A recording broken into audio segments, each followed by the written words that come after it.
Хүүхдийн сэтгэл зүйн хөгжил цуврал 2. Өсвөр насны хүүхдийн сэтгэл зүйн хэрэгцээ. Өсвөр нас нь 13-аас 18 насыг хамран авч үздэг. Зарим тохиолдолд өсвөр насыг бэлгийн бойжилттой хольж солих тохиолдол гардаг. Энэ нь бэлгийн бойжилт буюу 8-аас 14 нас бие физиологт гарч буй өөрчлөлтийг өсвөр насны хамгийн чухал хэсэг гэж ойлгохдогтой холбоотой.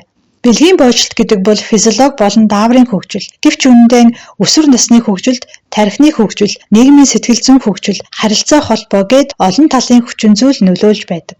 Өсвөр насны хүүхдийн тархины хөгжил 3 хүртэлх наснд хүүхдийн тархи идэвхтэй хөгжиж байдаг гэдгийг бид мэддэг. Харин өсвөр насны эхэн үе буюу 11-ээс 13 насны хооронд тархины 2 дахь эрчимтэй хөгжил явагддаг. Үүнийг 1999 онд тархи судлалын эрдэмтэд олж илрүүлсэн байдаг ба энэхүү хөгжил нь нэлээн өсрэлттэй, идэвхтэй хөгжил юм. Өсвөр наснд сэтгэхүй, танин мэдхийн хувьд маш том хөгжил явагддаг нь төсөөлөн бодох, тооцоолох чадвар. Тэд альва зүйл дүгнэлт хийх чадвар нь илүү нэмэгддэг. Гэхдээ тэдний шийдвэр гаргалтууд сэтгэл хөдлөл дээрээс гарах нь элбэг. Учир нь тэдний үйлдэлүүд лимбийн систем буюу сэтгэл хөдлөлд хариуцдаг хэсэгт илүү тулгуурладаг байна. Өөрөөр хэлбэл логиктой бодит шийдвэрүүд гаргахад туслах тархины төв нь хараахан гүйцэд хөгжиж амжаагүй байдаг. Шийдвэр гаргах энэхүү үйл явцын үр дүнд хүлээн зөвшөөрөх эсвэл бүр мөсөн хасах гэсэн зарчмаар дүгнэлтүүд хийгддэг. Энэ байдал нь ерөнхийдөө 25 нас хүртэл үргэлжилдэг. Гэхдээ энэ нь бие хүний туршлагаас хамаарна гэдгийг санах хэрэгтэй. Даавраас хамаарсан сэтгэл хөдлөл. Бэлгийн бойжилттой холбоотойгоор бий болж буй дааврын өөрчлөлт нь тархинд хүчтэй нөлөө үзүүлдэг нэг жишээ бол окситоцин. Энэ даавар нь хайр болон холбоо харилцаатай илүү холбоотой. Окситоцин нь хүнд тайван болоод ойр дотны мэдрэмжийг үүсгэдэг.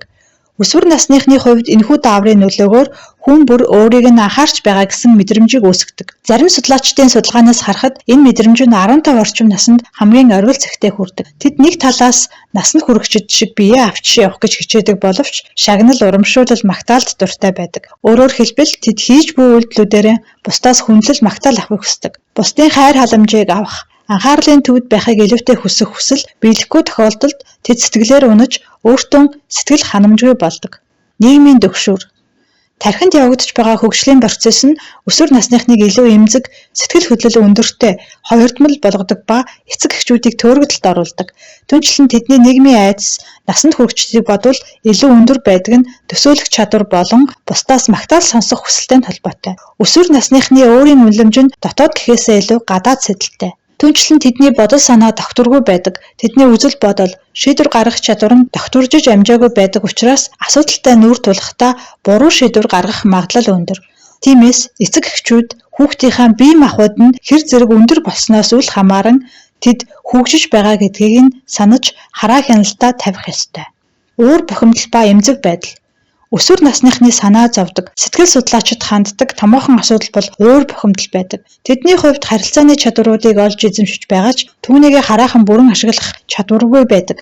Тийм учраас ихэнх өсвөр насныханд тэднийг ойлгох, хүлээцтэй сонсох, дэмжих хамгийн дотны хүмүүс буюу хүлээцтэй эцэг эхчүүд хэрэгтэй байдаг. Энэ нь эцэг эхчүүд хүлцэнгүй бай гэсэн үг биш. Мэдээж эцэг эхчүүд хүүхдтэй шаардлага тавих, хяналттай байх хэрэгтэй. Харин тэдэнтэй ярилцах үедээ хүлээцтэй сонсож чаддаг байх нь чухал.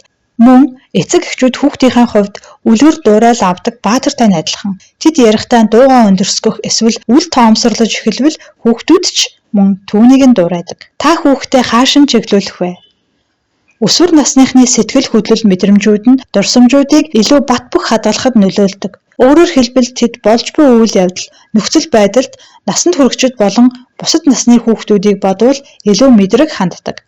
Тиймээс тэд аль болох таатай дурсамж болон үр дүнтэй туршлага хуримтлуулах хэрэгтэй.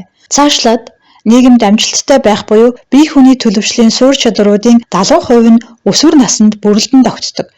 Дурсамж туршлагаар дамжуулан хүүхдийн төлөвшөлд эргээр нөлөөлөхийн тулд баримтлах хэд хэдэн зарчим бий. Үүнд 1. Хүүхдэд бодит мэдээлэл өг. Гэр бүл доторх харилцаа, нийгэмд болж буй үйл явдлыг нуухаас илүүтэй тэдэнд зөв мэдээллийг өгөх нь тухайн асуудлыг даван туулахад туслах болно. 2. Тэдэнд хариуцлага хүлээлэг.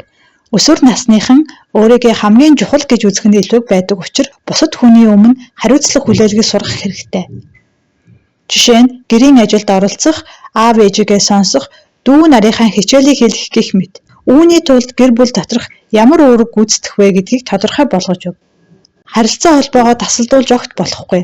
Тамхи мансууруулах бодис дотох, гадуур тэнэх, тоглоомд донтох, анимед донтох гэх мэт ямар нэг эрсдэлт үйлдэл хийж буй хүүхдүүдийн цаана хайр халамжийн дутагдал байнга байдаг. Тиймээс тэдэнтэй ярилцахаа хизээж зогсоож болохгүй. Их сурвалж Eagle Цэгийн 2018 он. Хүүхдийн контент YouTube суваг уншиж бэлтгэв 2026 оны 2 дугаар сар.